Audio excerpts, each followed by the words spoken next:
geeknewscentral.com. AT&T is scaring its customers. Jeff Bezos is $13 billion richer. And Microsoft has had an impressive second quarter. Those are some of the tech news stories from this week, and it's Friday, July 24th, 2020. My name is Kirk Corliss, along with Scott Ertz. And this is episode 64 of the GNC Week in Review podcast, part of the Tech Podcast Network. If it's tech, it's here. Thank you so much for tuning in for this week's episode. We are streaming live at gncweekly.com/live, so be sure to say hello in chat or comment. Also, be sure to like and subscribe to the GNCWIR channel on YouTube. If you miss a live video, it's okay. You can always catch the replay later. If you are a listener, please be sure to subscribe to the podcast we can find in the right-hand side column at gncweekly.com, be it Apple Podcasts, Google Podcasts, your favorite podcast app for Android, or on TuneIn, Spotify, or Stitcher. You have a comment, be it on social media or email, and that all can be found at gncweekly.com/connect. This is a great week for news. There's a plethora of tech news. And the top story this week, which kind of got me a little bit of a pause, in a recent email, this is from Engadget, AT&T told some of its customers that their phones soon won't be supported by new network technology. The email urges customers to buy a new phone to ensure they'll still be able to make voice calls. However, Android police first reported the email conveniently leaves out the technology change in question that isn't happening until February 2022. The email says, quote, "We will soon be upgrading our network to the latest technologies, but your device is not compatible with the new network, and you need to replace it with a new service that also contains information for buying a new phone." The email does link to an AT&T support article that mentions the company's plans to scrap its 3G network in February 22. The page says, quote, once we do 3G devices and 4G wireless devices that don't support HD voice will no longer work on our network. Now, apparently, this email has prompted some discussion in the AT&T community forum. You don't say. As some has deliberated on whether it was a scam. One poster expressed skepticism since their Samsung Galaxy S10 was released last year. A commenter replied that the email is a, quote, scam for sure. Engadget reached out to AT&T for a comment, and they responded with this statement, quote, "This email is one of many planned to keep customers informed about the shutdown of our 3G network in early 2022. It should include a date that certain devices will no longer be supported. We apologize for any confusion this may have caused and will be more clear in future updates," end quote. It's so funny because this is exactly what happened with Singular, which kind of the same company. When Singular shut down, it must have been TDMA. After they bought AT&T Wireless, they shut down the TDMA network, and anybody whose phone was running primarily on TDMA was going to have to replace it. And they put notices in the bills. And they didn't give a great timeline, and they didn't explain really what was going on, so people kept coming in all panicky. And here's what I know about the past when this has happened. I know that Singular offered existing customers who were affected new customer pricing. So if you bought a phone today and tomorrow the shutdown went into effect and today's phone doesn't work, tomorrow they gave you the upgrade price again, which was a big deal back then because, they were doing the big subsidies and stuff that they don't really do now. But that was a big deal. But they were just as poorly communicative about that as they are about this. Interestingly, T-Mobile sent out almost the exact same email, right?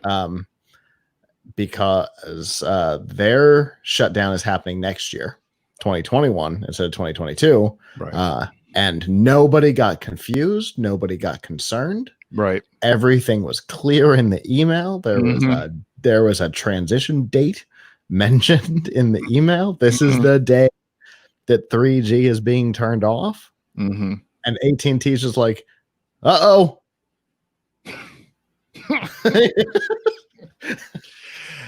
And what It's was such a bad communication.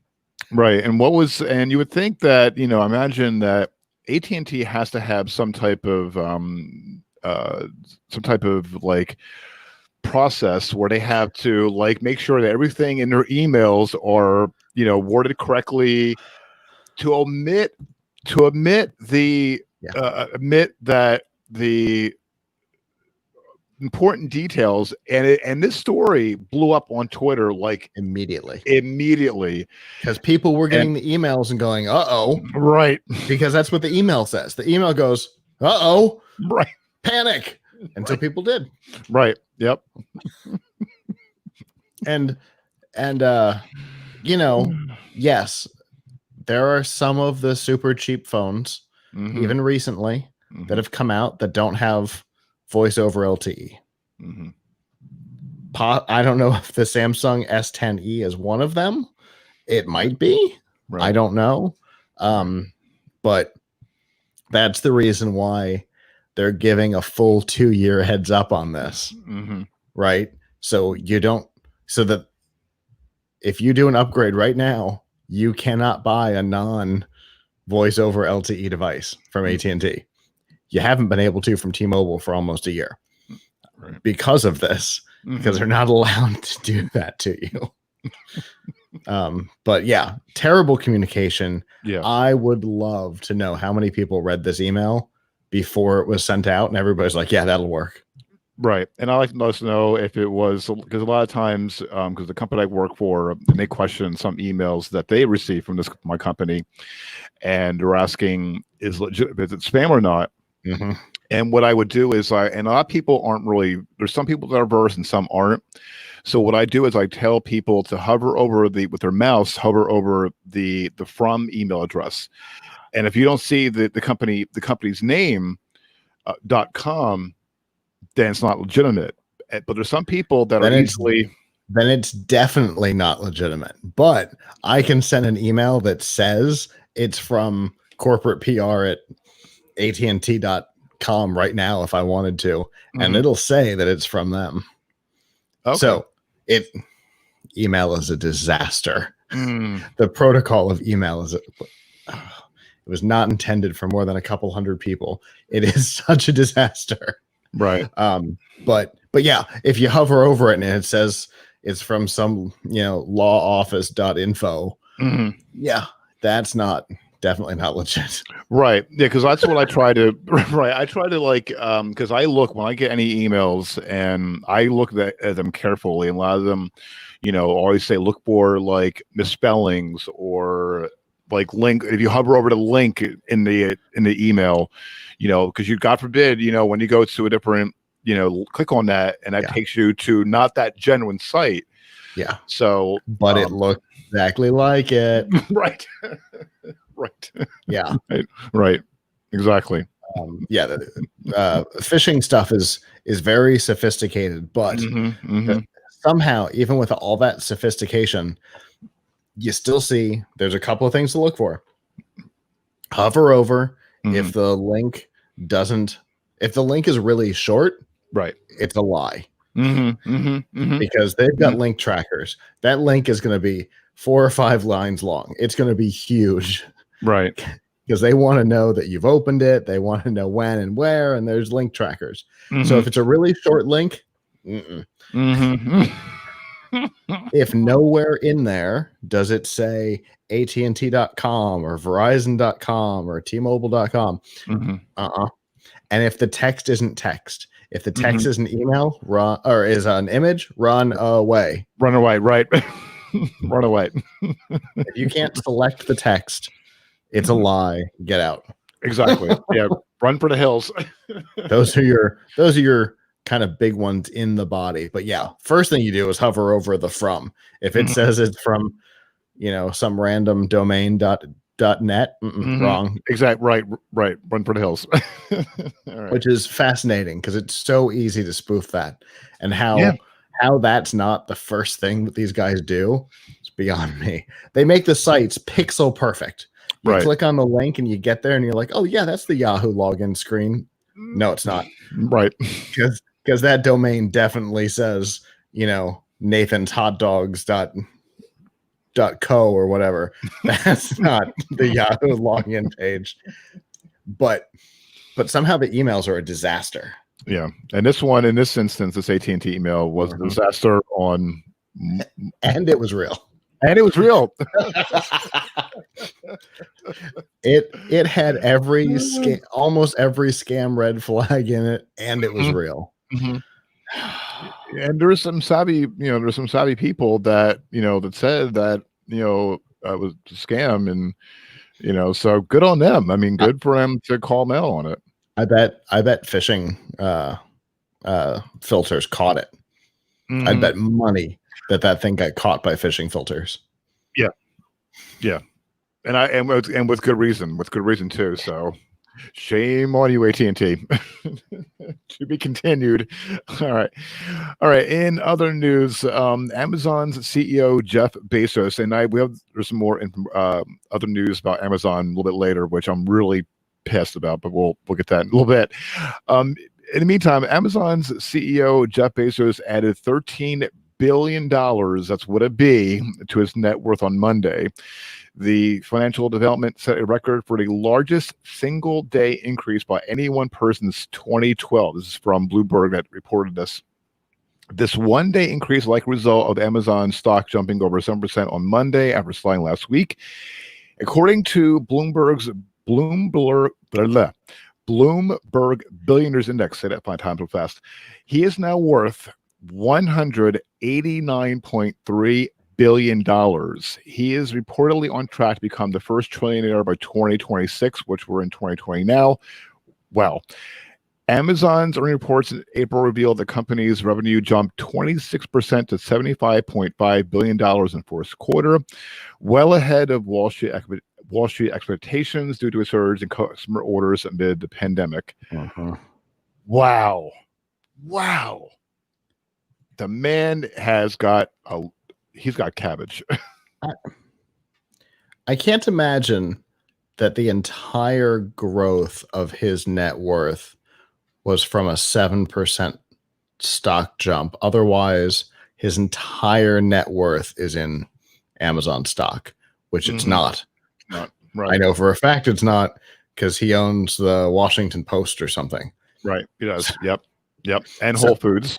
So that falls under Amazon stock at this point. He doesn't own that. Amazon owns that, but he personally owns the Washington Post. I think it's the Washington Post. It is Washington Post, yeah. But 7% jump certainly contributed a large portion to it. That's that's a lot. Yeah. And a little bit later, which again I'm like kind of irked about, but we'll discuss it a little bit when it's later on. But I mean, he's got money to burn, and and he's also I'm just like amazed how, and he started out like with practically nothing, and now he's I love the pictures of him in his first office with Amazon handwritten on a piece of paper behind him. I love that photo. Wow. Yeah, I'm just incredibly amazed at this man's doing. And Washington Post, I mean, for the most part, when he bought Washington Post, from what I understood, and I might be wrong, so if people can correct me on this, but apparently the Washington Post was losing money hand over fist. Their subscribers count went down. It's a newspaper, big surprise. Right, exactly. So for them to, for him to buy it in, but a lot of times, a lot of newspapers now rely on are now more digital than actual physical media. Yeah. And I personally, I haven't bought a paper, God, in years. So that's probably showing my age, but I'm just amazed on his. Hey, good on him, but I'm just still a little annoyed on something about a little bit later about Amazon dealing with Amazon Prime Day, which we'll get into that a little bit. I was gonna say, are you mad at robots? What are we? No, not robots. No. I thought that was no, but I forgot about that other topic. I got you. No. Every time you said it, I'm like, are you mad at robots? What No, are I'm we not mad at talking robots. about? I'm talking about Amazon Prime Day. That's but the robots. No, I think that's pretty cool. That's pretty cool. But we'll talk about that in a little bit. All right. In another financial news, so to speak, Microsoft posted their fiscal fourth quarter earnings on Wednesday, beating Wall Street expectations on both sales and profit for the past 3 months amid the economic downturn caused by COVID-19. Microsoft CEO Satya Nadella said in a statement, quote, "The last 5 months have made it clear that tech intensity is the key to business resilience. Organizations that build their own digital capability will recover faster and emerge from this crisis stronger." He goes on to say that Microsoft is in a unique position of being able to, quote, "help every organization transform and reimagine how they meet customer needs." In other words, support remote work in the new reality. There's a lot of stuff here, and I know you're the Microsoft guru. So the company says it earned $38.0 billion in revenue this past quarter, up 13% a year ago. Of that amount, $11.2 billion of profit, a 5% jump from this time a year ago. The main takeaway, Microsoft's business is booming thanks largely to the continuing gains in the cloud computing service and big jumps in service and Xbox revenues. Speaking of revenues, which I know you're going to like this, Microsoft says service revenue is up almost 30% in the past 3 months from this time a year ago, while Xbox, quote, content and service revenue, in other words, game sales and subscriptions to Xbox Live and other digital content grew 65%. Huge.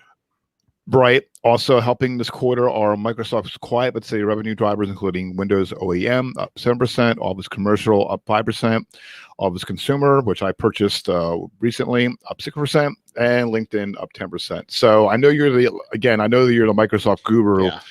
So you're gonna be really pleased with this news. It definitely helps my personal portfolio. Exactly.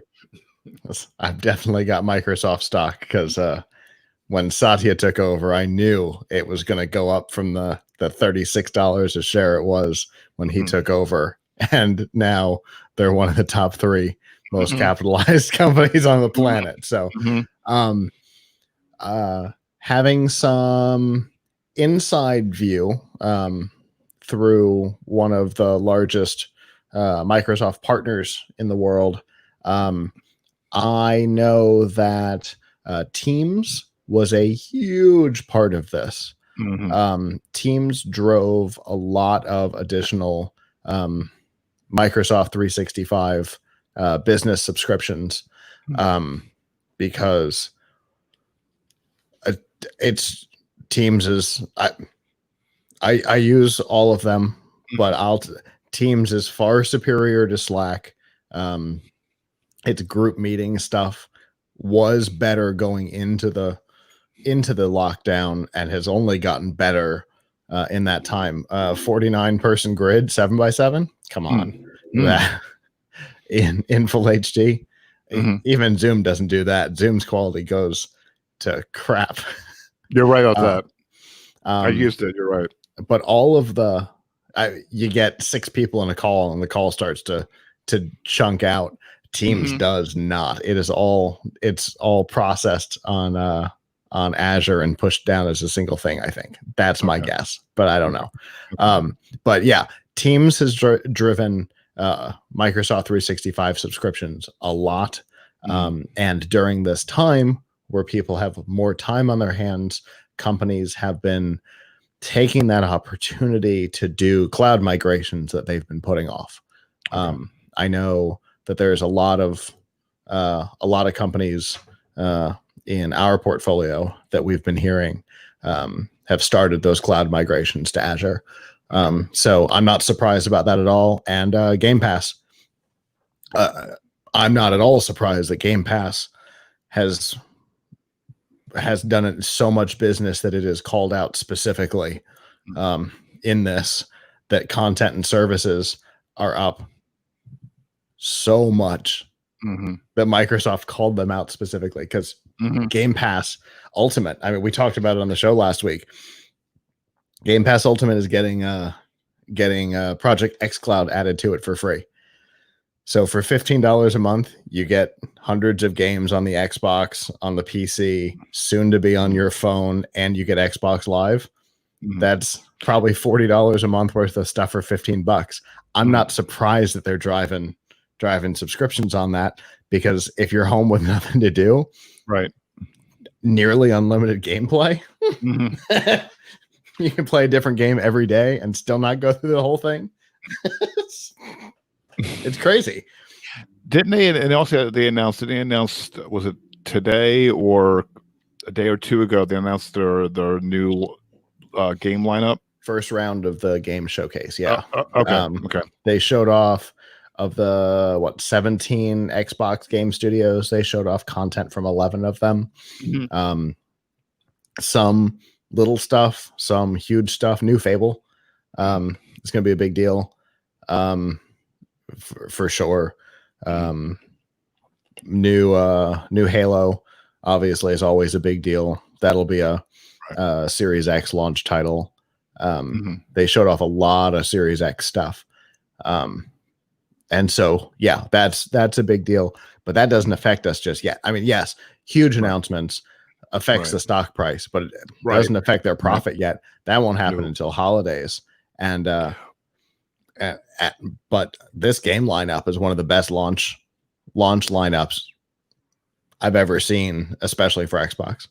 Yeah, I saw the a little bit of it on their live stream. I think I can't remember what day. I think it was yesterday. Yesterday. Oh, it was okay. So I thought, okay, I saw a little bit of it, and it's like, and basically they're calling out Sony, with so I think that they're like, we're coming out, guns blazing, and and it's going to make Sony, like kind of, because from what I understand, and I was going, Sony's like delaying their systems.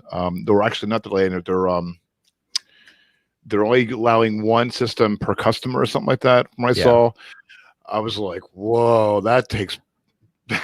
That's crazy. Yeah, that's crazy. Yeah, Sony's production relationships aren't quite as strong as Microsoft's, because Sony's been shutting down hardware divisions, while Microsoft has been creating new ones. Right. I mean, we are probably 2 or 3 weeks away from an official date announcement of the Surface Duo. They're literally creating new divisions while Sony's shutting them down. So their hardware relationships are growing while Sony's are shrinking. So Sony's going to have production issues in the early stages because of all the weirdness that's going on.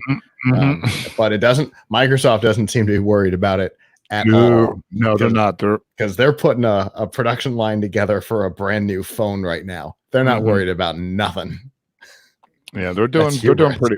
Yeah, they're doing really well. So I was good on that. But I think Sony is going to be slowly creeping away, and going to probably disappear in the next few years, because one time, I think this generation is going to go to Microsoft. Last one went to Sony, but that was because of E3. That was entirely because of E3, and entirely because Sony changed their presentation after they saw the reaction to Microsoft's.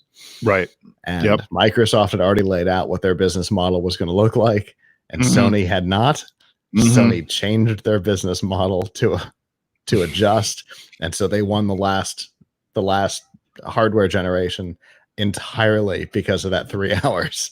It is one of the craziest stories in gaming history, I think. But there isn't any of that now, because stuff is just kind of happening. It's a Thursday. We're doing an hour presentation. We're going to show off some games. Look, here's Fable. Psychonauts is going to be part of Game Pass. Woohoo! Just Right. like, but they're still like, how much is it going to cost? Go away. Because neither one of them wants to say it first. Right. Because of what happened last time. Neither one wants to give a price before the other one. Right. So how much is it going to cost? Go away. That's how much. But yeah, I think the next couple of quarters are going to continue to be big for Microsoft. I think Teams is going to continue to drive. Right. If the rumor turns out to be true and Xbox Live becomes free, which I'm 90% sure is the case, which is the reason why Ultimate is getting xCloud as part of it, because that extra $10 a month benefit is going away. I think the next generation is going to get that for free, which means that games with gold is probably going to go away. But that's going to drive Game Pass. It's all about Game Pass because I truly believe it's the best deal in gaming. $15 a month, and there's hundreds of games on PC and console right now, and you're going to have over 100 that you can stream to your phone. Come on. Oh, no, sign me up. Stupid. It is and every Microsoft Studio title launches in Game Pass. So Halo launches in Game Pass. Fable launches in Game Pass. That's crazy. That's awesome. I'm definitely sign me up. But also I want to see if I can get into the Microsoft stock. I don't know how much it is. How much is it now? 100 something. Oh, jeez. How would I known that? I would have if it was at lower 201. Ooh. And that's with it having closed down today because it had a bump yesterday. Oh. Okay. Well, so someone's a lot richer than me. Yeah, like I said, I got in when right before Satya was announced as the new CEO. It was like $38 a share. Wow, you got. Oh, I can't stand that. Oh, I can't stand that. Bill Gates had agreed to stop dumping shares every month. He was controlling the price because he was dumping a ton of shares every month. And so the price kept low. When Steve Ballmer stepped down, he agreed to stop doing that. And bloop, oh, wow. Through the roof. Oh, wow. Yeah. Yikes. It was a big deal. Okay, now I'm sad because back to scams. Back to scams. All right. Last week it was reported about the huge Twitter hack. Steve Wozniak, in related news, has filed a lawsuit against YouTube, saying the site has repeatedly ignored his request to take down phony Bitcoin giveaways that use his name. He compared I see him all the time. He compared the YouTube actions to Twitter, which quickly removed similar scams after Wozniak and other celebrities were infamously hacked last week. He said in a complaint it was noted by Bloomberg. Wozniak, this is Steve Wozniak. For those who don't know, if you don't know, you're living on a rock. He's the co-founder of Apple. Wozniak filed the suit, along with the 17 other alleged victims. They want the court to force YouTube and parent company Alphabet to take down the videos and warn users about the scam, while seeking compensation and punitive damages. Now, with the Twitter hack, you okay? Mm-hmm. Okay. The YouTube scams use Wozniak's image to persuade users that he will double any Bitcoins they send him. The lawsuit says, quote, when users transfer a cryptocurrency in an irreversible transaction, they receive nothing back. Was noted that Twitter reacted, quote, that same day as similar attacks, while YouTube hasn't been responsive. YouTube has, he says, quote, for an extended period of time. This has been going on for a while. Okay. This is not a new thing. It's crazy. Okay. I didn't know that. I thought, well, I guess I'm not really, I guess I didn't know that these scams happen. Okay. All the time. the That's the Bitcoin thing that happened on Twitter is a common thing. It's a common scam. It's uncommon for presidential candidates to be tweeting them. right. But Right. but the scam itself is common. Here's a Bitcoin address.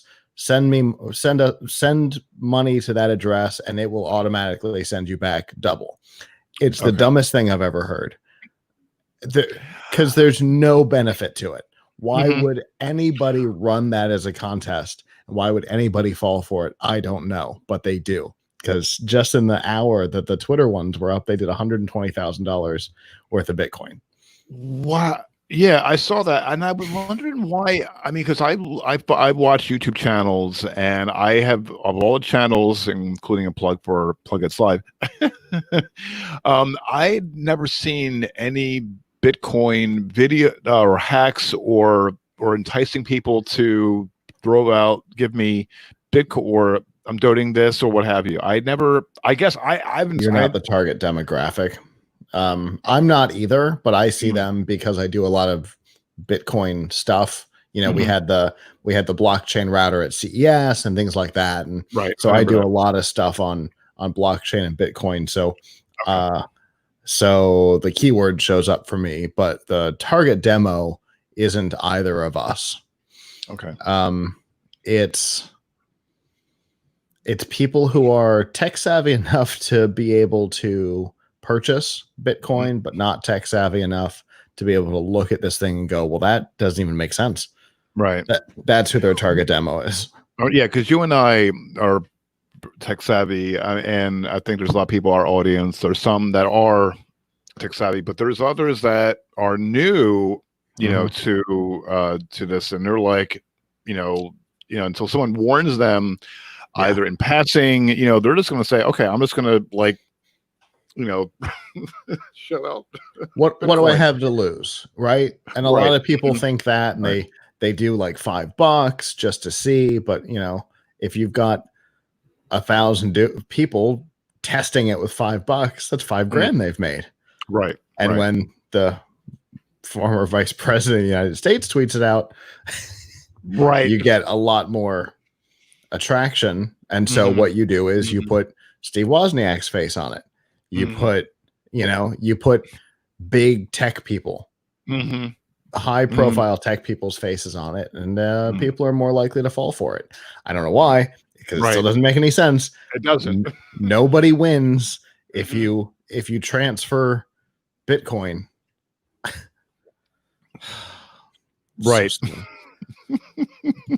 We're going to be. Let's get off of this, because this is we'll be here all night with it. Anybody who saw my interview at CES about the blockchain router, which by the way, I'm super excited about, knows that I am the opposite of excited about the other side of that space, and that is cryptocurrency. I think it is insane. It was a good interview, and because I TD'd that morning, and I was I was really fascinated with it, and I want to watch your F5 on Sundays, another plug. I'm very fascinated with it, and I understand it. I knew of it, but when he did the interview with him, and I was listening intently because I was very intrigued with it, and I'm learning a lot more than I did then back. So it's a fascinating, and he did a really great job of differentiating blockchain from cryptocurrency, which is something that most people can't do, because they're almost synonymous in most consumers' heads, even though they are unrelated to one another. Right. Because one is an accounting technology, and one is a currency technology, very different. But they're so synonymous for people because Bitcoin screwed that up for them. They tied them together. But it was a great interview. And if you look at on his on the Plug It's Live video, it's a few months down. You just scroll down. It's a really good interview. I recommend it. I mean, it was plugitslive.com/CES is your best bet. You'll see the cover image is looks like some wild looking piece of technology, because it is. It looks kind of spiderish. It is such a cool piece. I cannot wait to have one in my possession. I have been so excited about it since before CES, and that interview just got me going, and I cannot wait to have one in my possession. The day that I can. The day I can have it, I will. Yeah, and then if we're watching the live video, I have it on the lower third. You can check out plugitslive.com/CES. All right. In other Google news, I guess maybe a little better Google news. Google has teamed up with the Google has teamed up with the Consumer Financial Protection Bureau, or CFPB, to create a new mobile search feature. When you type in quote mortgage on your smartphone, you'll get an overview of the house buying process and menu of helpful options and rates, refinancing, the buying process, and more. In the process section, Google and the CFPB has prepared a step-by-step guide from prepare to shop to get ready to close. Within the first steps are short articles with topics like check your credit, assess your spending, and so on. Under the section Explore Loan Choices, you'll see information about costs, the type of loans available, and more. And you also they'll show in news articles, industry definitions and terms. You'll find information on relief and refinancing options if you've been affected by the COVID-19 downturn. I think this is good, but my thing is that it's a good feature, but my thing is that Google knows you and tracks you, and this is a good premise. But I think for me, I think that if you're typing in you want to get a mortgage on a house, and refinancing, because I'm in the process of doing that by myself, I don't know if I should trust Google for all that information. Yeah. Oh yeah. No, of course not. It's crazy. That's why when you said in better Google news, I'm like, well, maybe. Right. Maybe. Because I don't know. I don't know that I trust them with that kind of thing. The idea of Google getting into the mortgage game is terrifying. Right. After when the bubble, the .com bubble burst, So when I saw that, and I'm like, I put it in, and I just wanted to again, to some people it's great, but for others, and I'm looking at it, and I'm like, it just kind of raises some red flags, because you can find great information all over, and a lot of realtors will provide you with information for free, and you don't have to provide them with anything like that. So, take it as you will. I'm playing with it right now. Are you really? I am. Okay. The calculator is actually pretty cool. Oh, okay. There's nothing special about it. Mm-hmm. These calculators have existed forever. Mm-hmm. But it's, if you're watching live, I don't know if my camera will adjust there, kind of. There's your, I'm all orange now. The calculator, it asks the same things that the calculator on a credit union website's going to ask. How much is the loan? How long? What interest rate? What area? What's your credit score? And it'll tell you what your monthly payments are. And you can turn on or off taxes so that you can compare. You can add your taxes and fees and stuff into it, including insurance, which is kind of cool. But my credit union has this exact same calculator on it.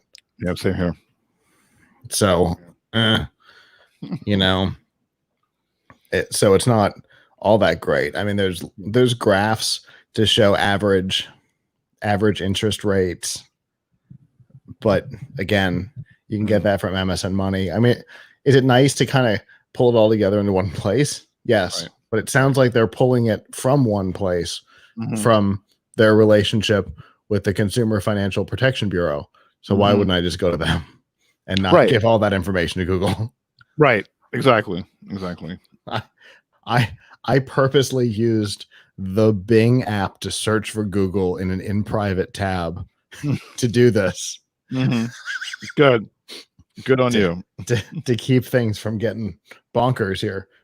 But honestly, I would go to my credit union website to get the exact same information. Yeah, same thing. And again, a lot of the stuff you get, information again is for free, and I know because it's a sales tool. Makes you wonder what Google's what Google is getting out of this. Because they're giving it to you for free. So you're the product. Right. What are they getting out of this relationship? They're going to track you and if you, let's say if you wanted to get and the CFPB is paying to get access to that information to sell to local realtors. And it's the government. I mean, no matter what side of the aisle you're on, left or right, we're not going to go into politics, but I mean, my whole thing is that for me, my personal thing is that government shouldn't be inserting in a company I guess there's pros and cons, but my thing is that the government should not be involved in a company doing business. That's to me. I mean, I guess strike me down, if I'm wrong, GNCweekly.com/connect. That was funny. But I just think that the companies should be as companies running their own way of doing things, and I don't think government should be inserting themselves. So I think that's just me. Like I said, I'm just I'm not I'm impartial, but but something like this though. I'm going to put it out there. You guys should check out the Consumer Financial Protection Bureau website because they've got these same kind of tools for auto loans. They've got them for credit cards, debt collection resources, savings, student loans. This is so much cooler than the Google search result. They've got a whole resource page on payday loans. Yeah, I'm gonna if you everyone watching the live stream right now, I'm going to pull up here we go. Give me a couple seconds. Okay. If you're watching the live stream right now, this is the consumerfinance.gov. And that first tab, that consumer tools tab, it's got auto loan stuff. Look at that. Bank accounts and services, credit cards, credit reports, reverse mortgages. There's a whole resource page on reverse mortgages, which is one of the meanest tricks that the financial industry has ever played on old people. But anyway, this is way better than what Google's doing. So just go there instead. Yeah, definitely. It's consumerfinance.gov. So if you're watching the live stream on that. All right, very good. Okay. Moving right along. Let me go back to here. Okay. All right. In other Google news, maybe this is better. Last year, Google committed $1 billion toward addressing the lack of affordable housing in the Bay Area, just in San Francisco, acknowledging that as one of the largest employers in the region that has responsibility to help. Yesterday, Google shared updates on its progress, announced it is giving $4 million in new grants to organizations that are working to help solve homelessness in the area. Those include Sunnyvale Community Services, Larkin Street Youth Services, and Abode Services. In the announcement, Google also shared more on what it's called, quote, housing first approach to homelessness crisis, and pointing to a number of the obstacles that can keep people from qualifying for housing, like participating in job training or drug rehab programs that not everyone living on the street might find easy to do. Google said its housing first approach priority is giving people safe and stable shelter before they can get other support like, quote, mental care, drug rehab, food assistance, or job training programs. Interesting. And I know It's really interesting. Mhm. It's a very different approach, and I know there have been studies that have been done, particularly in Detroit. There was because you could buy a whole city block for like $8 in Detroit at one point, and so there was an organization that essentially did. They bought like 16 square block, 4x4 blocks for $100,000 or whatever, because Detroit was falling apart, and they tried the idea of, they weren't solo houses, they were definitely like halfway house type situations, but they took people who were homeless, just gave them the space. Here you go. We'll take care of utilities and things for a while, but here's a place. Live here. Use it as your jumping off point. And it turned out to be way better than trying to go the other way and try and address the things that got them onto the street first. Getting them off the street first was way more effective. So it's good to see that Google took that study and said, yes, those results sound good. Let's try it here in the community that we've had the most effect on. And I truly believe that it's based on the study that I saw out of Detroit. I would say that it's the right approach, and it's cool that Google's putting money into it. Yeah, and from what I understand, Francisco, the San Francisco Bay Area is not cheap. No, it's not cheap at all. No, and it's almost entirely Google's fault. Right. So, between Google and Apple, kind of ruining that. Well, I was going to say it's not that just part Apple, of the country. As far as home prices are concerned, it's nice to see that at least Google's giving back in that same space. We helped create the problem. We're going to try and help alleviate it at least at some level. That's cool. Right. Yeah, it is cool. They got the money to do it. Oh, yeah, they got the money to do it. So that's why I was saying, from one side of Google to the other. So, and both in housing, which is interesting. It's an interesting pairing of topics. Right. That's why when I was doing the lineup, I was like, figure it'd be a way to, you got the good side of Google somewhat, and you got where to bet somewhat, bet good or bad. Then you have this is going to sound a little political, but it's not. When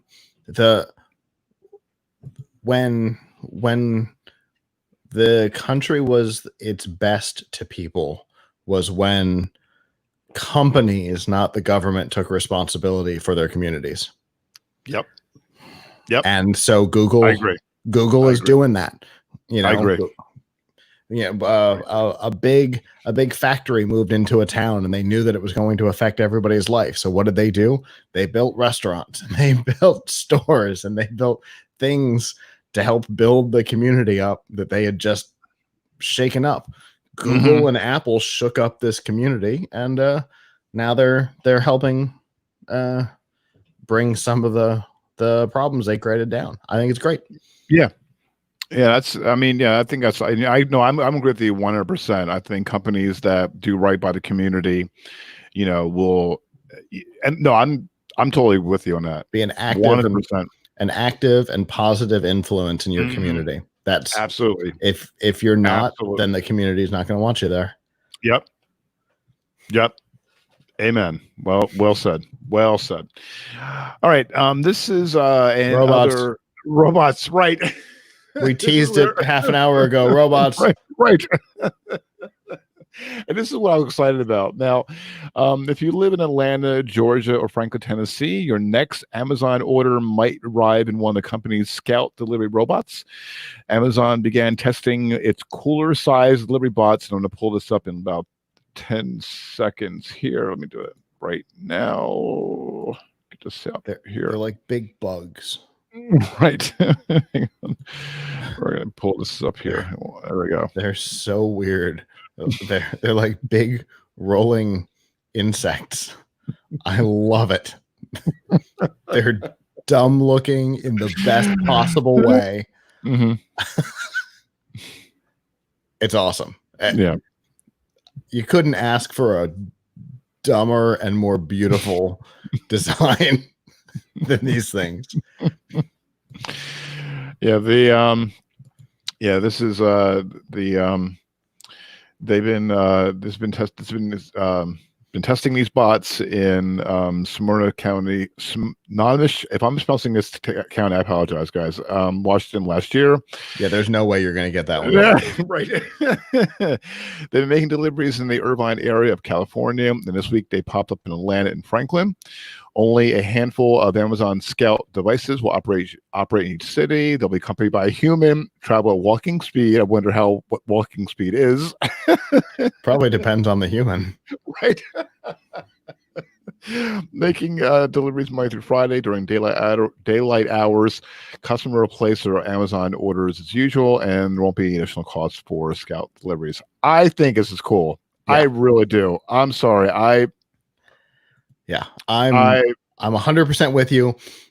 Having had the opportunity at CES to try out one of the autonomous lift rides. Okay. I know what you're talking about. Which is human accompanied, obviously. But the technology is super cool. And so to see, is there practicality in that? Yes, but no. The real practicality is here, using the same technology for deliveries and things that a human doesn't need to be involved in, that doesn't need to take up street space. You know, the idea that you've got one big Amazon delivery van, and this is how this works. You've got one big Amazon delivery van that goes into a neighborhood with a lot of deliveries, and it will let these little insects off the back of the truck, and they go off in their direction, and then they all come back to the truck when they're done, get back on. So one person basically delivers the insects to their thing from a central spot, and then just can go to another one, drop. They can accommodate a much larger space in a much smaller time. That's better for everybody. That's going to bring your shipping prices down, which means that more things can go same day, next day for free versus the 3 or 5 day that a lot of the products still are. You know, you see your shipping come down. It's good for everybody, and it'll be good for him. Some Thursday he'll have more than $13 billion in a single day. Right. Well, it's not going to come. Well, it's not going to come around this neck of the woods anytime soon. But hey, I'm all for it, and it saves gas. It saves. But I'm kind of curious. Yeah, because they're solar powered, aren't they? That's why they run during the day. Don't they have a solar panel on the top? Let me see. It doesn't look like it does. No, in the photo. Okay. Well, they're definitely electric. Right. And they might charge on a. I remember there's solar involved in their system somewhere. They might charge on a solar array before they're released onto the sidewalks. Yeah, but also too, though. And again, I'm kind of curious on the speed. I mean, I don't know how fast those suckers will run. Or if the person keeping up with them. All right. So this is where I'm going to get a little annoyed. This was inevitable, though. Right. Amazon's own holiday Prime Day, and I've been using Amazon Prime for God knows how long. They're announcing that their Prime Day will still go ahead this year, but it won't be for a while. With the pandemic ongoing, affects operations worldwide. A spokesperson confirms, quote, will be holding Prime Day later than usual, while promising to share, quote, more details soon. So The spokesperson shared a statement to TechCrunch saying, quote, over the last 5 years, Prime Day has become a special celebration and time for Prime members to shop incredible deals for themselves and for friends and family. And it's something to look forward to every year. This year, we'll be holding Prime Day later than usual while ensuring the safety of our employees and supporting our customers and selling partners. We are excited. Prime members in India will see savings on August 6th and 7th, and that Prime members all around the world will experience Prime Day later this year. They've been delaying Prime Day, and I was doing the with on Geek News Central. I'm the EP for the podcast, and I'm doing the storyline, the lineup. And over the past few months, they've been delaying it and delaying it and delaying it and delaying it. I'm like, because it should have already happened. Exactly. I mean, it's like about a week ago. Exactly. I'm like, instead of like postponing it and extending it, and like either cancel it altogether or just have one big huge sale, blow it up if you have to. Market it as much as you can. Get that $16 $16 billion.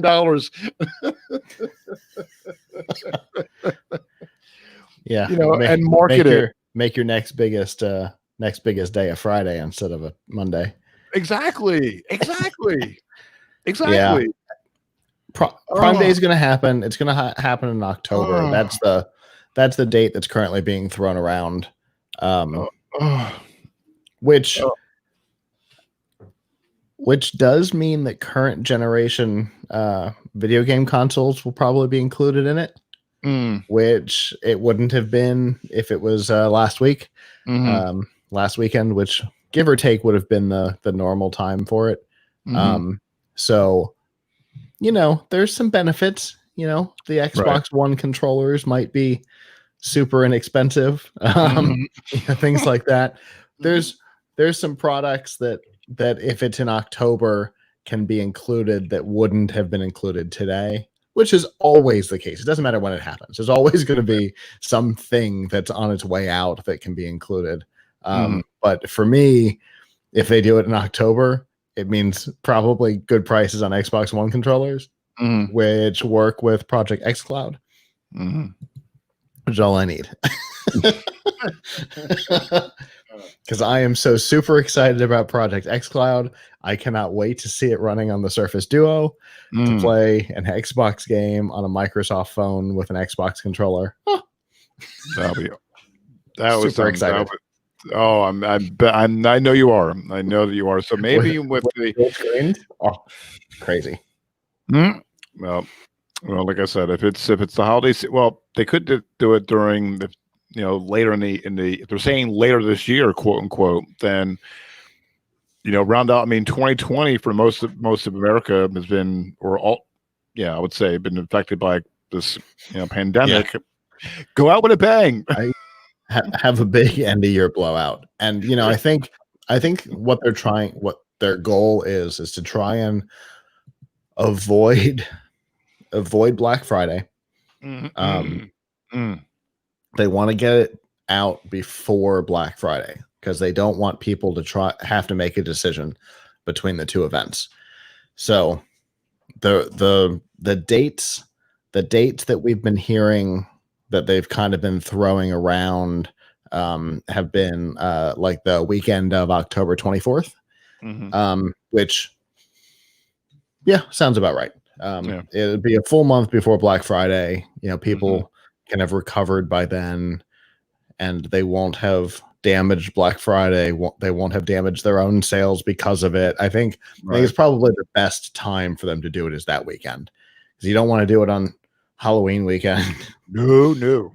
So I think October 24th, 17th to 24th is probably the best time for them to do it, and I bet that's when we'll see it. I'm going to hold you to it. Those are the rumors I'm hearing. Is those two weekends are the ones that are currently in contention. So, and I think they're the best choices at this point. Yeah. Well, like I said, you're gonna miss back to school. Right. So the end of summer, normal date, you're gonna miss it back to school. So your next big push would be before the holidays, and you don't want to get into November. So those last couple of weekends of October are your best bet. Best bet.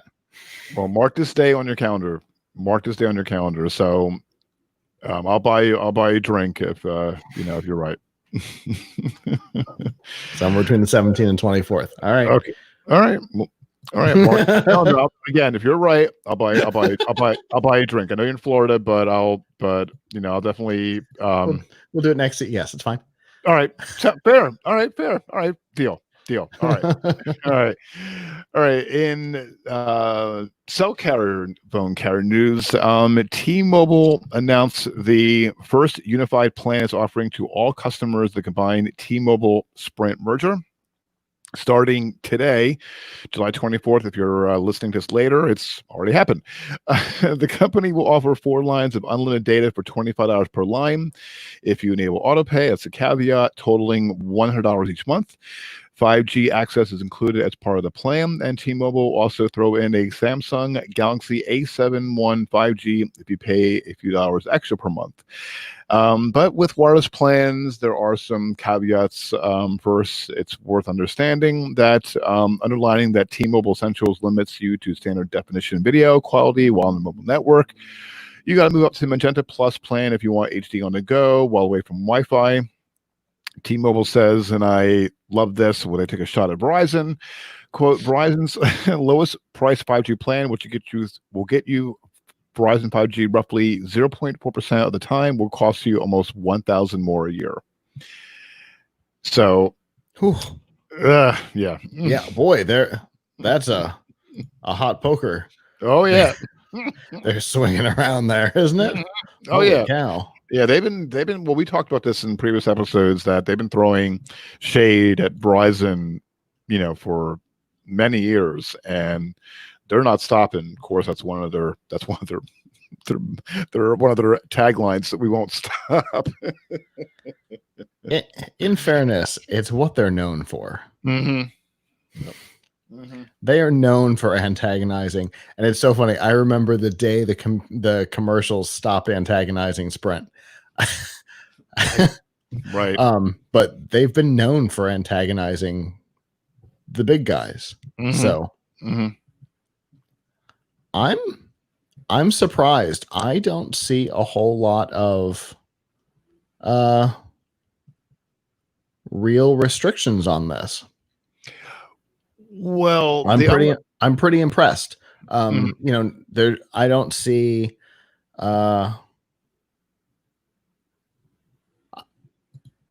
see any real data caps. I mean, there's a 50 gig per month panic zone. Right. But something like that. AT&T's is at 18 gig. Right. So 50 is huge. 50 gig is ridiculous, especially if you can't stream HD video. Right. But I mean, unlimited texting abroad is included. Mm-hmm.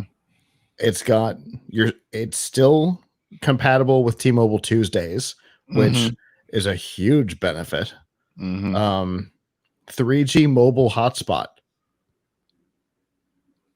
And if you go over 4 lines, it's only $20 per additional line. This is a great deal for somebody who's looking for 4 lines. This is a great deal. Yeah. I mean, obviously there's our limitation that it is one of the essentials plans. Right. So it does limit you on video quality on the network. Right. But in general, how many people are watching video on the network? Right. Not that many in the grand scheme of things. You're probably on Wi-Fi. Exactly. Same here. I'm on 9 times out of 10. I'm on Wi-Fi. So, and the quality is well as, as on the I'm on Verizon's network, Verizon plan. So yeah, I'm on Wi-Fi literally more often than not, and the quality is fine. I mean, there's a little bit of, very rarely a tiny bit. Very rarely a tiny bit of buffering. So yeah, that's where I think majority of people. If you're on the network, wow. But I don't think there's that many that's on that. You're right. Yeah, I don't think it's going to be that big of a limitation. And if you're looking for a plan like this, it's definitely not going to be a limitation for you. Oh, no. It's not what you're using your phone for. Right. Absolutely right. All right, awesome. All right, next up, Samsung will announce 5 new devices at its upcoming online Unpacked event on August 5th. Tae-Moon Roh, the president head of the company's mobile communications business, shared this little news in a blog post that Samsung published on Monday. He says, quote, at this summer's Galaxy Unpacked, we'll be introducing 5 new power devices. You'll be empowered to live life to the fullest with these devices in your hands and your ears and on your wrist. Okay. Based on some information and rumors that were leaked, that Samsung will announce 3 new phones, the Galaxy Note 20, Note 20 Plus, and Note 20 Ultra. A pair of true wireless headphones called the Galaxy Buds Live, and a new smartwatch at Unpacked 2020. However, Samsung has officially announced the 5G version of its Galaxy Z Flip foldable phone, called the Galaxy Z Flip 5G. Creative name. Right. The major changes include the 5G radios, a slightly upgraded Snapdragon 865 Plus processor, and a price $1,449.99. OMG. It'll come in 2 colors, Mystic Gray and Mystic Bronze. The Galaxy Z Flip should start shipping in both carrier and unlocked versions on August 7th. It'll be available on AT&T and T-Mobile in the US, and Samsung will be selling its own website, Best Buy, and Amazon. Disregard the 3 phones for a second. Would you purchase, and I mentioned this, we asked this before, would anyone purchase A, a flip phone, and B, a phone for well over $1,200? The only foldable phone I'm interested in is something like the Duo, Right? Because it's big dual screen, and it doesn't have any of the issues of a bendable screen that we've seen, particularly from Samsung. But $1,500, they're getting early adopters on a couple things, and they're getting you. Early adopters know it. Early adopters know they're being gotten. And they're getting you on 5G, and they're getting you on the Flip. So, I mean, it's an expensive phone, but so is the top tier iPhone, and they don't have any of that. So, I don't know. Right. People are willing to spend a lot of money on things that I don't know. I'm sorry. I find that laughable. I mean, and I think that in a lot of the phones, a lot of the quote unquote flagship devices like Google's Pixel, I think it was like their Pixel, not 4, but the 3 XL. They announced 2 years ago. Was it 2? Yeah, 2 years ago, that it was about a little over $1,000, and that's an obscene number. That's an absolute obscene number. My first Surface Pro device was $1,300. That was a full computer. Ooh. That's a full computer that I used for development full time for like 2.5 years. Wow. It was my full-time device, and that was only $1,300. That's less than this phone, and it ran my business. Well, see, that's what you use. But I mean, as far as let me ask you this: as far as personal use, would you buy it? The phone or the Surface Pro? The phone, not the Surface Pro. I know. No. See, I don't. I'm saying that it's more expensive than a computer that ran my business. Right. Which is bonkers. Exactly. Exactly. And the first generation Surface Pro is right there. Still, we still use it 7 generations later. We use it in the studio still. Right. We used it at CES as the prompter screen. Oh, that's right. That is 7 generations old, and we're still running part of the studio off of it. And that was only $1,300. Wow, that's right. You did use that. You're right. Wow. Yeah, like I said, Yeah. again, So $1,500 for a phone that most people, that early adopters are probably not going to keep for a full 2 years. Nuts, though. exactly, Nuts. exactly. I mean, disregard and disregard, like, because when they're saying about the the other phones, I mean, and the news, like with the first flip came out, and the Twitter and social media was blowing up with the bendable screen, and and years past where about with the Note exploding. It's like, Samsung's like, and I don't know if you've seen these events, these Impact events. Oh, they're train wrecks. But they're glorious train wrecks. I know, right? Just okay. I got to put this into perspective. Mm. The Surface Pro was 8 years ago. Okay. Came out June 18th, 2012, and I had it within a month. That was 8 years ago, and we're still using it all the time. And it was less money than this phone. Mm-hmm. Crazy. Wow.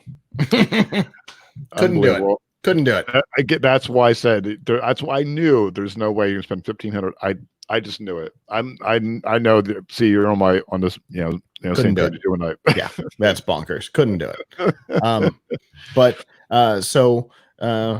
This also talks about Samsung expanding their relationship with Microsoft. Yep. Which is going to bring us back to Project xCloud, because I guarantee that that's what they're talking about here. Because they say specifically, this collaboration will only continue to expand through our gaming partnership with Xbox. That is Project xCloud. For sure. There's going to be, I bet xCloud starts shipping on Samsung phones, and I bet new Samsung phone purchases are going to get like 3 months of xCloud for free. Just a guess. Okay. Just a guess, but it's based on Microsoft's relationship with Samsung. The fact that Microsoft sells Samsung's phones in their own stores, both the former physical stores and online. They're gonna give Samsung owners first access to xCloud, and they're gonna give 3 months for free when you buy a phone. Well, if they're on that new phone, on that flip, maybe. No, I bet the Note, when it launches, will get 3 months of xCloud, or 3 months of Ultimate, maybe, for free to get them into the ecosystem. Right. Well, so we'll see what happens, but like I said, I would definitely tune into this event. I'm gonna have to what day? It's they're always fun. Yeah, August 5th, and without a real audience, it's going to be even weirder. Exactly. Oh. I mean, I understand it is technically taking place during IFA, and IFA is technically taking place in person. So there will be people in the room, but not like in the past, not standing room only, shoulder to shoulder, people on each other's backs in the back of the room. What I'm going to years past. What I'm going to do is because I know Tali. Well, when I prep for Todd on no, is it Wednesday? No, Thursday. No, he's got to get my days mixed up. Sorry. I'm definitely going to I'm going to keep an eye on it, and I'm definitely going to, anything happens, we're going to, when that happens next we're definitely going to discuss it. I imagine there's going to be a lot that's going to be talked about, and we're definitely going to keep an eye on this, because it really should be interesting. And I'm going to maybe I should save some of the clips.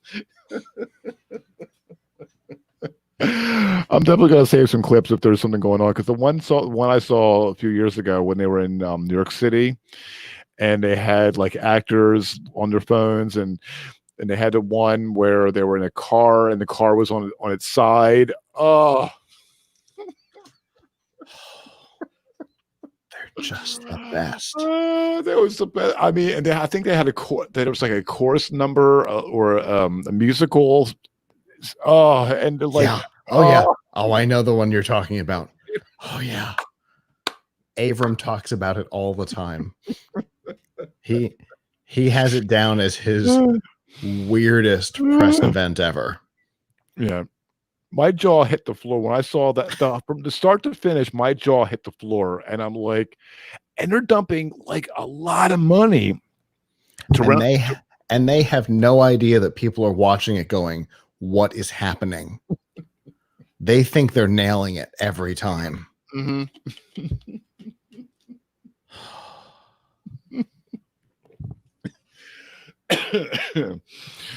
Oh my goodness. All right. Very good. All right. Now, speaking of the Twitter hack last week, Twitter is actively exploring additional ways to make money from its users, including considering a subscription model. CEO Jack Dorsey was talking about this on Thursday. The move comes as Twitter suffers a sharp decline in its core advertising business. You think? He told analysts on an investor call held to discuss the company's second quarter earnings results. Dorsey says he has, quote, a really high bar for when we would ask companies to pay for aspects of Twitter, but confirmed that the company is seeking to diversify its source of revenue in what are very, very, quote, very, very early phase of exploring. Who would now also he apologized. I think he's going to go on an apology tour. He apologized on the conference call Thursday for last week's massive security breach, saying, quote, we fell behind. You think? He says, quote, we feel terrible about the security incident. Security doesn't have an endpoint. It's a constant iteration. We continue to grow. We will continue to go above and beyond here as we continue to secure our systems, as we continue to work with external firms and law enforcement. After this hack, not even this hack, who would purchase content or any aspect on Twitter? Who? I don't know. Honest to God, I don't know what is happening over there. I have never quite understood what was happening over there. But I don't get it. We had this running joke in the old days. John, one of our former hosts for F5 Live, he raged about Twitter because he could not understand why they kept getting these huge investments and the company refused to even put together a business plan. They're like, we'll figure out how to make money later. How are you getting these billion-dollar checks? I don't get it. So he would just rage about it. And after he left, I maintained that for him because I've never gotten it, but I didn't have the rage that he had, but I felt somebody needed to keep that flame going. So right. I don't get it. I've never understood Twitter. I don't find it an interesting place to go. I find it as toxic, if not more so, than Facebook, because there's even more anonymity on Twitter. And so I find it way more toxic. Twitter tries to clean up the toxic nature, but if there's any better, I don't think there's any better proof of how toxic Twitter is than Microsoft's poor chatbot Tay, who within hours of being launched became racist because she scanned Twitter and discovered that Twitter was racist, and to fit in, she became racist. It is my favorite tech story of all time because it is so bonkers. It didn't last a full 24 hours because they had to shut it down. She started spouting Nazi propaganda at people when they'd ask her normal questions because she was just trying to fit in because Twitter is toxic. So I don't know why people buy ads there in the first place. And I cannot imagine a scenario in which anybody would go, you know what? I'll pay to use Twitter. Nope. I don't want to use it for free.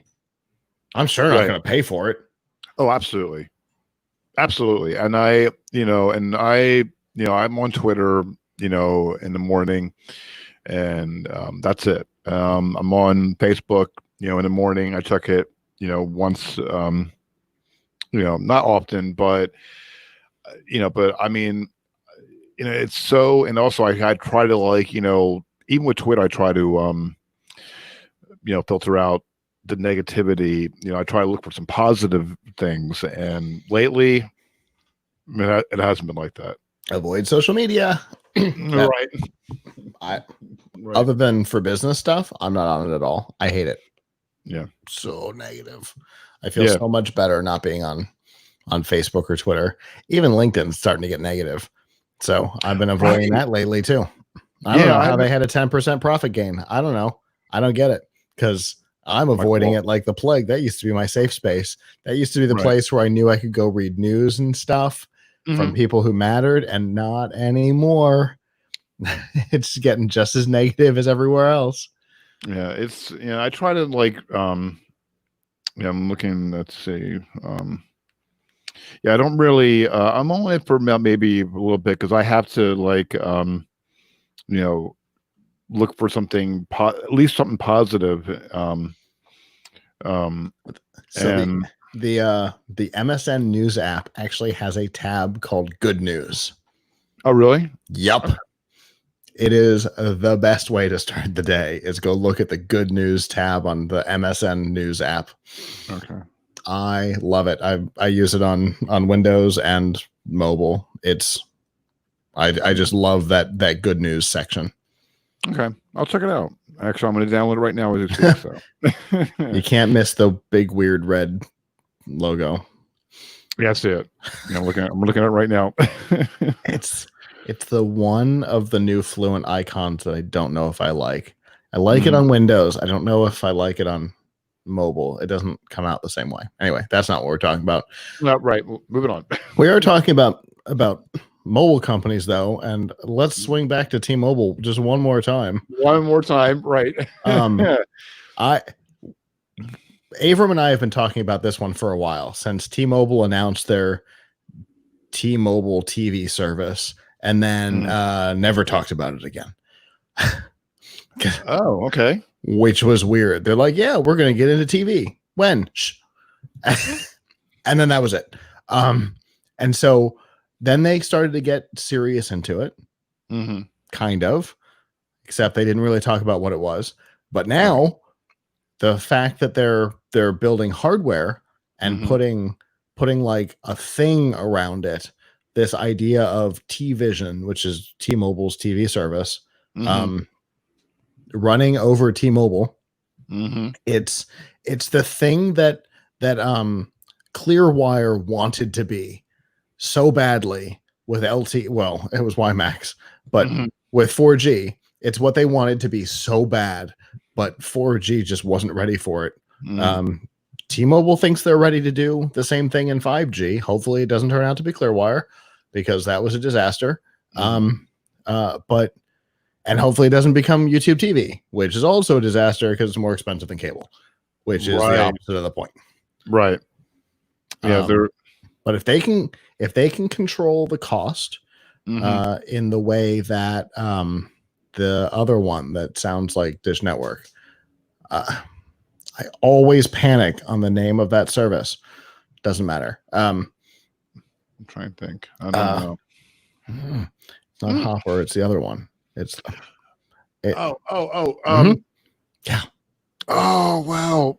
Yeah, I know. I wish someone can. Oh, not Hopper. Nope. This is gonna. Yeah, I'll have it in a second. If they can manage to control things the way that I thought that was going to work. It didn't. The way that the other streaming service, whose name I'll have in a second, Sling TV. Sling. There we go. Because Slingbox is the thing that keeps coming up in my head, and it's never right. The way Sling's managed to maintain their prices. Not entirely, but Blue stayed without a single price increase for like 4 years. And when it did go up, it only went up $5, not 20 like YouTube. So if T-Mobile can control their prices the way that Sling has, have a good interface, the way that that like Roku has, Mhm. and have dedicated hardware, they might actually have something there. Hmm. And they're a weird company who's not afraid to try weird things. Right. So, Yeah. And there's been other companies that, and Google, and they had Android Google, and a lot of companies have kind of, were, thinking about it or playing or toying with the idea and never really come to fruition. So for, T-Mobile to come out of the gate, literally come out of the gate, and I think that this is when we talked about and reported last week about they were, doing different new things. Little by little, they're really coming out in its own. and if they're one of the things that makes the streaming services difficult, and I can say that because my aunt and uncle have been trying to do streaming instead of paying for a cable box. The thing that makes it difficult is that the interface for the thing that you're using, in their case, it's a Roku, is not natural, not always natural, in the way that turn on your TV, change the channel, right? That's the way TV has always worked. That's the way they're used to it. And that's not how streaming services work. If T-Mobile is able to get it close to that experience with dedicated hardware, yes, it's going to have the remote control is going to have dedicated buttons for Netflix and YouTube. Fine. Whatever. Don't care. When I turn it on, it comes on to the TV, and I can hit a channel up, channel down, or a guide button. And it works just like TV. I think they'll have something. If they can nail that, they'll have nailed it. Oh, I'm sure they will. So I'm sure they will. Yeah, I hope so. Yeah, I'm pretty sure they're doing. I think they're really coming out of the gate and they're really, strong with this, and we'll.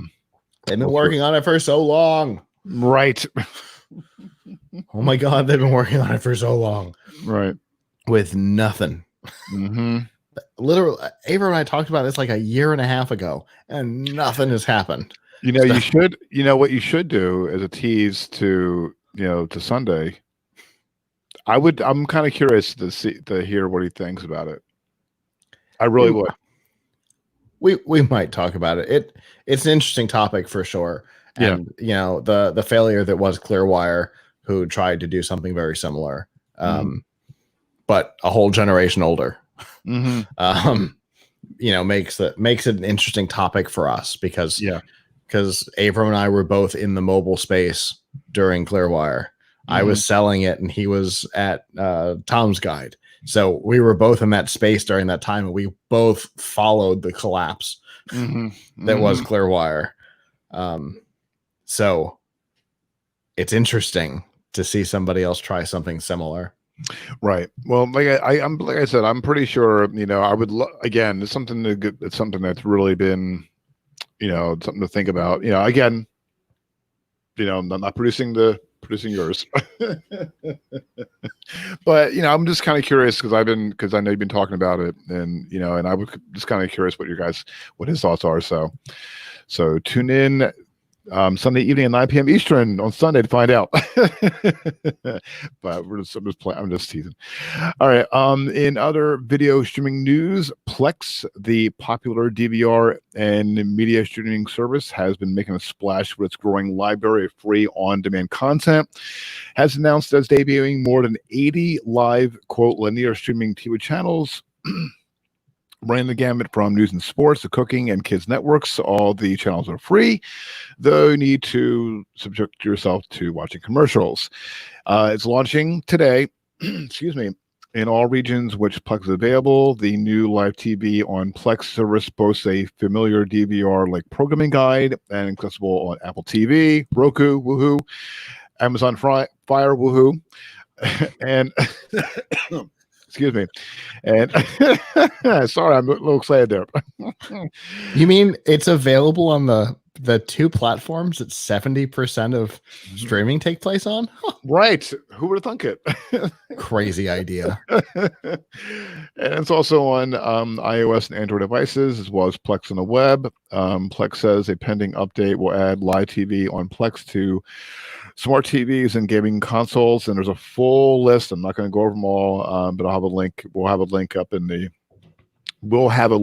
show notes that you can check out all the various news channels, sports, and etc. Okay. All right. Moving on. Speaking of other streaming, if I get the words out.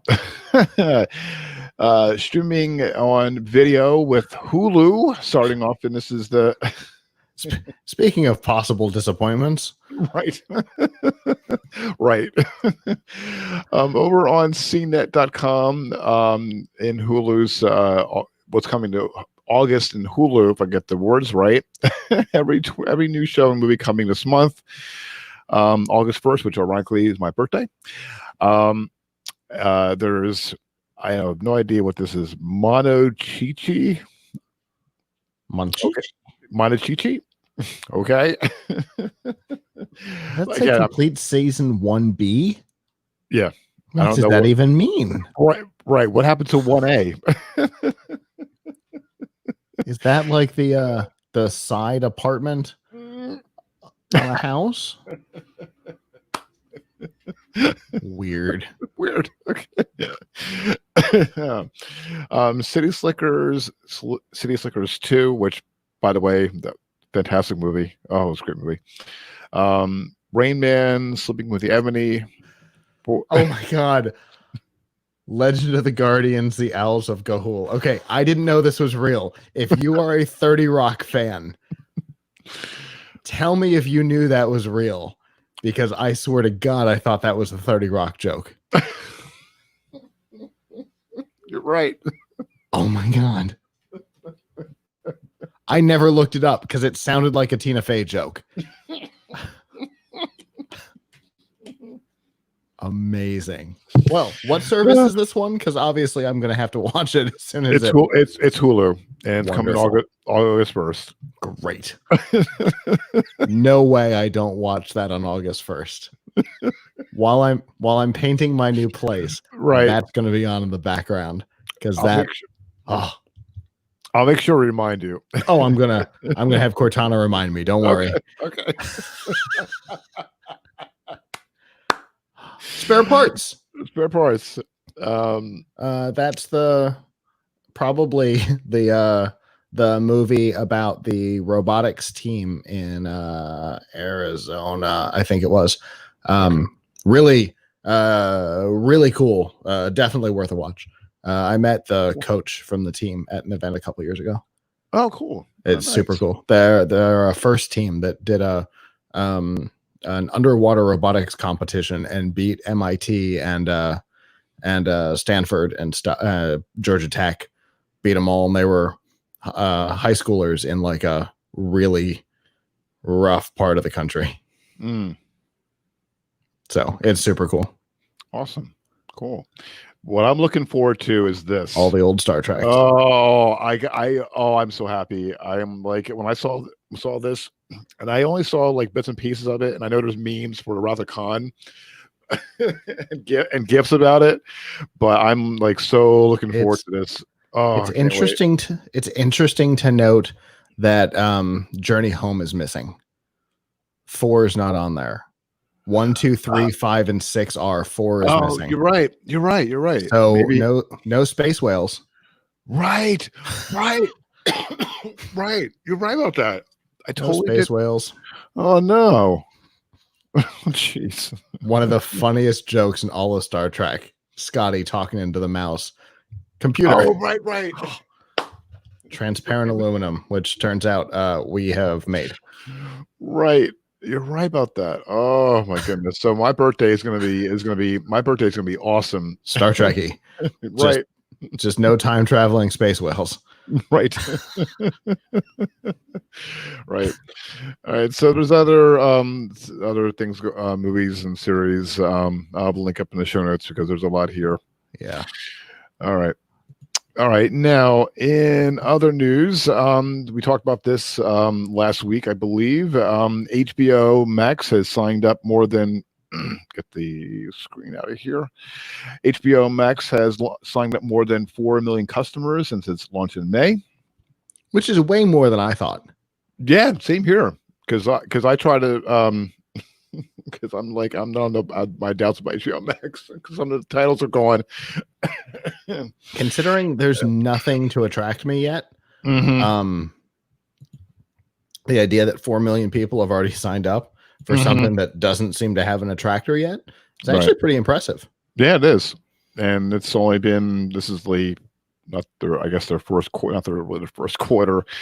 The company did not immediately disclose the figures in its earnings in its initial earnings report, but AT&T CEO John Stankey told, I love that name. I do too. It's the best. told analysis on the company's earnings call that HBO and HBO Max accumulated a combined 36.3 million subscribers by the end of June. Stankey said there were roughly 3 million retail customers and additional million activations that came through AT&T platforms, including bundle plans.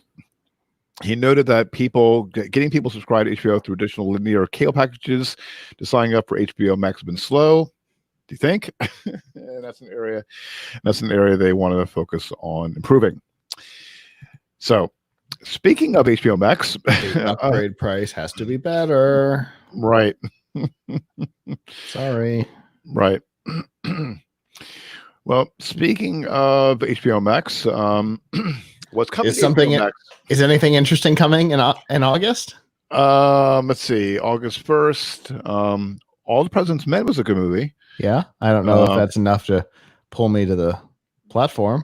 Pull the trigger. A bunch of old Batmans, which has been, a bunch of old Batman. They've bounced around though.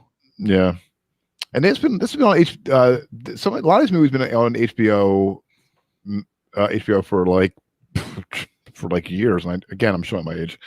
The Leprechaun collection. Okay. If you want to see some of the weirdest movies ever. I didn't even know there was a Leprechaun 4 in space. Amazing. Leprechaun Origins. I was aware that one happened. I did not see it. I've seen the first 3 though. Okay. I did not know that there was a 4 in space. I know what I'm doing tonight.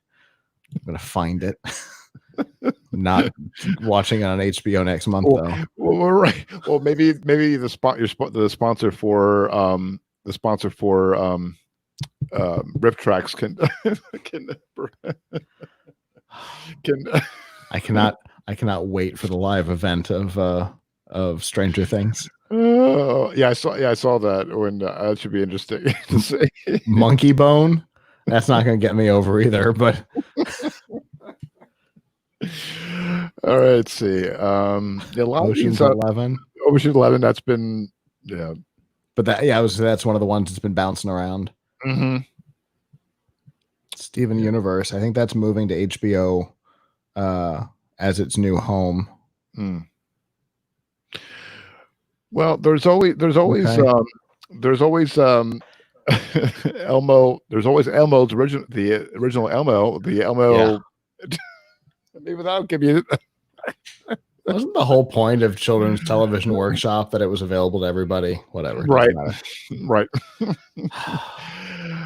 Moving right along. And over on let's go back here. Over on CNET.com, every new movie and show on Netflix in August.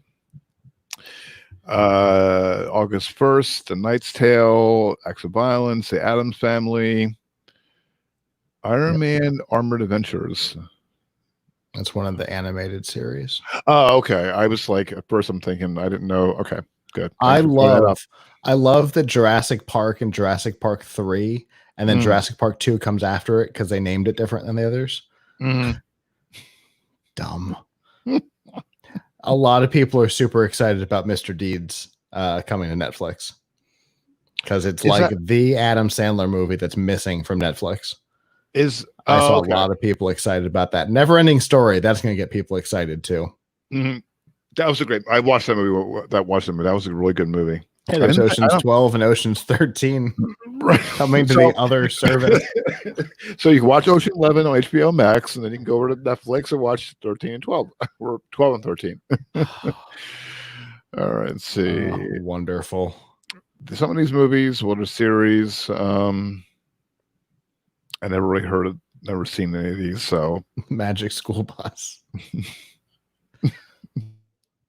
Oh my goodness.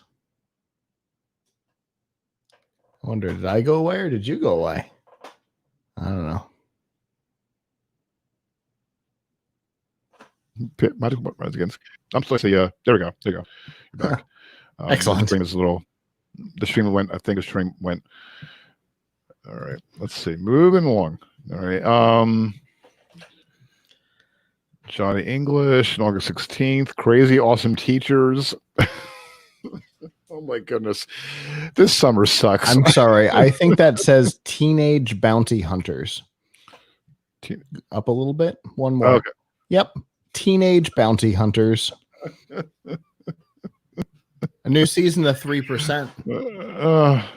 3%'s a really good series. Okay. So there's some interesting stuff coming there. That's good.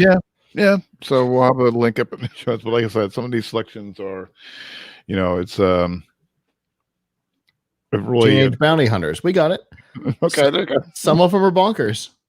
So I think Scott for this this episode, I think this is the year of bonkers. Yeah. I do have to admit that I am looking up Teenage Bounty Hunters right now, though. Okay, good. Okay. While you're doing that. All right. Over in the do you need help with your tech this week? I have a link up. We'll have a link up in the show notes. Over on computerworld.com, Gmail tips, snoozing, shortcuts, and other time savers. It has some inbox step savers. There's composing shortcuts, smarter snoozing. So I will link up in the show notes that you can check out about that. Over on Android Central, what is 5G? The next gen wireless standard explained. It gives you a breakdown on what 5G is and all its glory, and if we talk about it, we'll be here until the wee hours of the morning. It is not the source of all evil in the universe, as no, some people would have you believe. No, it's not. It doesn't cause any cancer or anything like that. Over on, I hate these things where you have these big banner ads. Over on PCWorld.com, if you have an old Android phone and you want to make it a little better, make it feel new again, Android Central has a great, PC World. Wow, this is tongue-tied and don't know where my sites are at. Gives you how to redecorate your phone, go for download a new launcher, change your wallpaper. Again, with these banner ads, my God. They're the worst. Holy moly. Add widgets, change out your keyboard, etc. And finally, if you have an iPad or getting a new iPad over on Engadget, the best accessories for your iPad, cases, keyboards, styluses. So we'll have a link up in the show notes on this episode. And finally, this is actually true. This is actually true. Let me get back to the screen. There we go. Okay. Sam Lee, she is a junior at the University of Georgia. She flunked her exam after a stray meatball from her sandwich fell out and hit the wrong key on her keyboard. As a result, she accidentally ended her exam before she got to finish, which caused her to get a failing grade. there is a good news to this story because according to Sam, she spent the next 6 hours composing an email to the professor in hopes that she might be allowed to retake the test because her professor was willing to let her retake the exam. He also added a nice little note at the end of the email. In the email, the professor wrote, quote, Samantha, well, this is certainly a new and unusual excuse for a low score, but for that reason, it seems unlikely you made this up. I extended your deadline for the Module 6 test until midnight tonight. I would recommend you take the test either before or after dinner, emoticon, smiley face. That's the best. That last line, I would recommend you take the test either before or after dinner. That is just the best. Obviously, this professor 100% believes this weird story because it's too weird for somebody to go, you know what, they'll believe this. No. This student wrote this letter thinking, no way the professor believed me. No way I get through this. It's real. 6 hours. It's real, and there's no way anybody believes it is. A meatball submitted my test. What? Right. What? Don't even know what to do with that information. Right. And that gives to the old adage back in the day, the dog ate my homework. So, and this is way weirder. This is way weirder. Right. And again, when I do the lineup, and I do the and finally segment, which is unique, I like to think, for this podcast that we do, I really try to find something, that how crazy. There was one about, and I was going to include it, but this is the puppy's out. I was going to put it in it, but it was going to be a little long. But it was something to do with in Russia, KFC was doing it was a 3D printer. They're making 3D. It was a 3D printer making chicken nuggets. And I was like, I was going to I was tossing and turning. I'm tossing, what should I put in? And this one stood out so much better. Yeah, this one's better because KFC is always doing weird stuff. Right. They have a gaming console. KFC is weird. They're always doing bizarre stuff. So, and the idea of 3D printed food isn't all that weird. It's actually becoming more and more common, and we're getting to the point where it can be bioengineered. It doesn't even have to come from like an animal. So so it's not weird. It's not a meatball submitted my homework. What? Right. But that's why I was like, I looked at it and I'm like, I just, when I looked at it, I'm like flipping. I'm like, I was going to put both in, but you know what? This is so much better. And I always try, and again, with this and finally segment, at the end of our episode, I just really, more and more, we need a smile, and, if it's something, whatever, everything that's going on in the world, you need a smile and, or it's something that will, something cute, maybe something different, maybe, but above all else, I think our goal is to, just, put everything in hindsight a little bit and just wrap it up something really special and funny. And this one really was. Yeah, it's weird and it has a happy ending and a bizarre ending, and it's not a woman whose car burst into flames when a flaming squirrel fell out of the sky. So still my favorite news article of all time. Yep. And I think we're gonna, when we do the year-end episode, this is gonna be it. This is gonna be in it. So, and if you all have something that's unique or want to vote or something, or just head on over to gncweekly.com/connect. So definitely, I would love to hear what people's thoughts are about it. All right, cool. All right, so that is and this has been a huge news week, which is awesome. That is the tech news for this week for Friday, July 24th, 2020. Thank you so much for tuning in for this week's episode. Show notes from this episode can be found at gncweekly.com. Also, be sure to check out the latest tech news and commentary from geeknewscentral.com. And be sure to tune in Mondays and Thursday evenings at geeknewscentral.com/live for the Geek News Central podcast. And then be sure to watch and tune in at gncweekly.com/live Friday evenings at 8 p.m. Eastern Time. So please be sure to also subscribe to the GNC WIR channel on YouTube. Or be sure to subscribe to this podcast on your favorite podcast app. And be sure to tune in with Scott and Abram Pilch on F5 Refreshing Technology Sunday evenings at 9 p.m. Eastern Time at plugitslive.com/join us. And that podcast can also be found also on your favorite podcast app. Now, also last thing, GNC Week in Review has been registered to be nominated for the Podcast Awards, and we're asking our listeners to nominate our podcasts in This Week in Technology and the Adam Curry People's Choice categories. 1 week from now, which is Friday, July 31st, the nomination form closes. So if you can all go out to going to the podcastawards.com. There's a form to fill out. It says click me to nominate. You just enter in your first name, last name, email address. There's a form to fill out of all the different things. I showed it on the last episode if you're watching live. To be very appreciative. It'll make my day happy. Make our day happy, excuse me. Also, my birthday is again next Saturday, so that would be really cool to be nice, happy, cool to have our podcast nominated.